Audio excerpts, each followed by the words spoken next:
Our Strategy Now section this week, I did get an article from Singularity Hub about 20 technology megatrends that will define the next decade. I feel like for Tech Tuesday we talked about the last 10 years and the industries that are growing out of profound breakthroughs over the last 10 years. However, now let's talk about what we see in the future. Up until this coronavirus pandemic began, the number one chief consensus about what is going to happen in the next 10 years is that we were going to have increased global abundance. That means things become cheaper. That means food becomes more available. That means products become more available, less scarce. Production, manufacturing improves. We're already at a very good place where most people in the world have food to eat and clothes to wear. But, some of our technologies, like we've said, over and over again, AI and 5G and, some of these others, perhaps augmented reality in some way, have really put the rocket boosters on the progress we're making. And then now we have energy prices just plummeting. I used to love to play this game called Halo on Xbox. It was about a space crew who are in space and they're battling aliens who, are just, insane. And in the game, there's these massive structures, giant space stations, and you go on planets and there's these massive buildings, and you think to yourself, wow, what would it, if they could actually exist in real life? But the real question was, how much energy would it take to create such a structure? We have our skyscrapers now. We have our massive buildings that we've been able to build. We've made achievements in building, especially we've made achievements in transportation. But now, with energy prices potentially bottoming out, and let's say that we cut out oil altogether and we start going to nuclear and we are able to store the power we get from nuclear energies to save for a rainy day in the form of batteries, and we don't need oil anymore for any reason. Suddenly, sky is the limit about what we can achieve as a culture, as a society. We can, build the biggest possible things. We can make cars that go faster, trucks that are stronger. We can be gratuitous in the capabilities that we give to our vehicles and the projects we choose to take on. The sky is the limit. It's an exponential potential for growth. The problem is now we have this pandemic coincidentally occurring at a nexus point, at a breakout point, at the point of the catalyst. All of a sudden, we're dealing with this ridiculous health scare. It's for that reason alone, and I just can't not say it. It's an amazing coincidence. And then it's a sickness that develops in Wuhan, a few kilometers away from one of only a few dozen such facilities that test bad viruses in the world. The odds of that actually being true are ridiculous, are just beyond. So, what do I actually think is going to happen? Everything will be fine. We'll get this solved. Our economy will really suffer, but everything's already in place. The buildings are built, the machines are assembled, the supply chains have been agreed upon. It just, you stop the engine and people aren't going to get paychecks, and this is going to be devastating on a personal level. But as far as us as a society, or, the future of mankind and, managing the technology, or, bestowing technology on future generations, that is all going to continue. So if we can get our fingers around this situation, we will be able to march forward into the future on a cloud, so to speak. Our technology is making that possible. A global gigabit connectivity will connect everyone and everything. That's a trend. I just said that it's going to happen. Capital abundance. You'll be able to get loans for projects. There'll be more opportunities than anyone has the motivation to pursue. Augmented reality is coming. They seem to think that AI is going to become human-level intelligence, and I don't think that's going to happen. I don't think it will ever happen. I think they are grossly underestimating the nature of human consciousness. I don't believe it's a closed system. but that's not really what this show is about. Globally abundant, cheap, renewable energy. That is the ticket. That is the big one. And I think there's a war going on right before our eyes. It just doesn't look like a war because we can't fight anymore because of nuclear weapons. So now we use cheap shots. We use economic manipulation. We use quote-unquote mistakes or, accidents to push forward our agenda. And there's a lot of people whose agendas are being pushed forward by this corona panic. There's a lot of people who are being served perfectly by what's happening. And you got to ask yourself, how close are they to the cause? And in the next 10 years, they think by the end of 2030, you'll be able to go into a clinic and select the son and daughter that you want from your sperm, from the egg. You can select which egg you'll use, which sperm you'll use. So I encourage everyone to build their strategies based on such conjectures. This list was compiled in January. So some of it is not seem so accurate right now, but we are still in a world of abundance. Pretty soon, we're going to abundantly see the solution to this. You just got to give private industry the ability to step forward. So I want to just talk about some business ideas that we can do from home based on some of these meta trends that we are seeing. Let's assume that everything is smart, embedded with intelligence. Well, you would want to participate in that revolution if you can. There's almost no way, no business that you can create that couldn't benefit from sensors, your entire body, your entire health.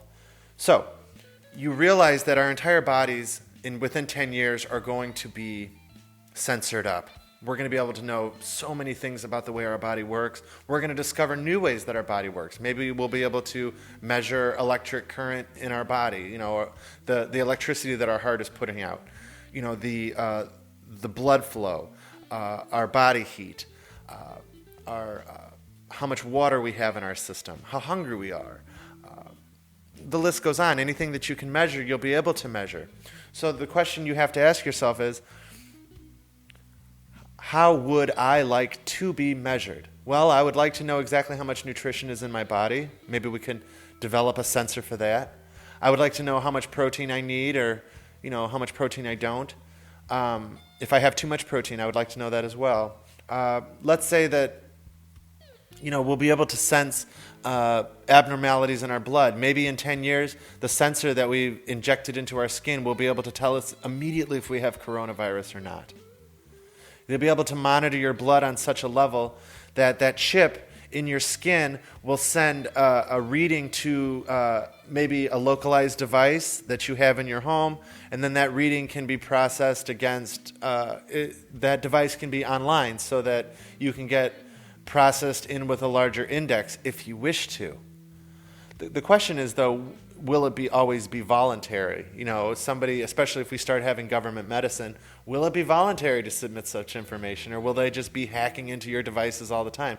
The more you use these sensors, the more you use these embedded devices, the more you have to assume that other people are looking at that information as well. But for the business founders in my audience, I just want to say, imagine how sensors can work for you.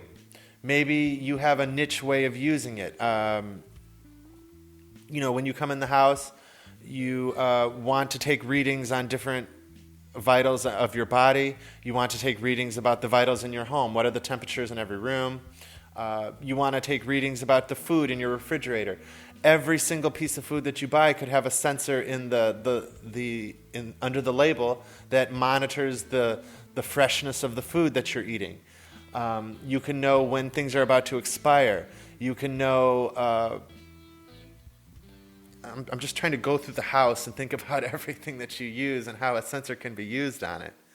But these are all business ideas, and it wouldn't actually be that expensive to get off the ground. You just have to identify what the purpose is and maybe do some wrangling to get it manufactured within the United States or to get a sensor that's programmed properly. That might cost a little bit of money. So you might want to look for funding, but this is the sort of industry you can find funding for. So the idea is use your creativity. Apply the meta trends that are coming into the future. Let's just pick one at random that I haven't even read yet. The insurance industry transforms from recovery after risk to prevention of risk. I'm going to have to read more about that one, but what I think it means is the insurance industry would like to get fees without spending as much money as possible. So maybe they switch to providing supplements or encouraging fitness, or maybe if you buy insurance, you also get a membership to a gym. They've made an agreement together. But be careful with that, because maybe they start to monitor how much you're actually going to the gym. Maybe you have a bracelet around your wrist that monitors every exercise you do while you're in the gym. And maybe you haven't worked out hard enough, or you didn't maintain a heart rate for 20 minutes, so now your insurance agent is calling you up and saying, hey, do you want us to continue to cover you? Get in the gym. We want to prevent heart problems. So this is a risk.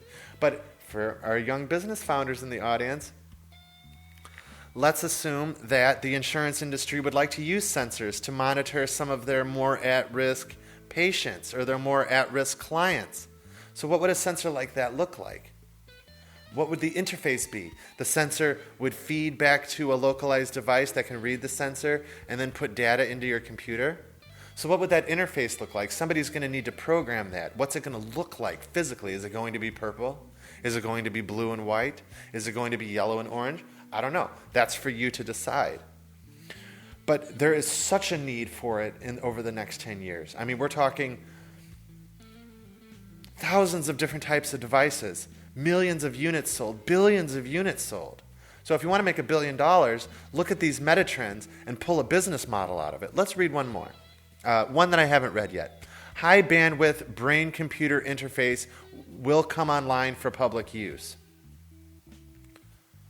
So I'm guessing that they're going to incorporate augmented reality to allow you to, they're going to have the device also connecting to your brainwaves somehow. So what they want to, it's sort of like using nanomodulation, neuromodulation. It's sort of like perhaps they're going to implant a chip on the back of your head or on your upper neck back here, and it can map your brain waves, and it can make sense of what those brain waves mean, and it can, at least to a certain extent, identify your intentionality, and that can interact with the chip in the back of your head, can interact with the augmented reality contact lenses that you're already wearing, and it affects the way that it functions before your eyes based on what you're thinking about. Maybe in your hand you have a clicker too, right, or some sort of manual just in case it doesn't do what it needs to do. Maybe you need a mouse, so you have this in open air, and you can see it, but somehow it also connects with your brain activity through neuromodulation of some sort. So you were saying to yourself, okay, that sounds like an amazing industry. If that actually happens, we're talking about billions and billions of dollars.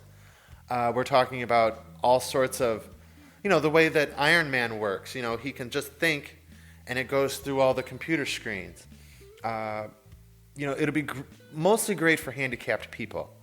They can think, and it controls the legs or the wheels or this sort of thing of whatever devices. So there you go, young business founders. What devices could benefit from neuromodulation or this brain-computer connectivity that is being developed with or without you?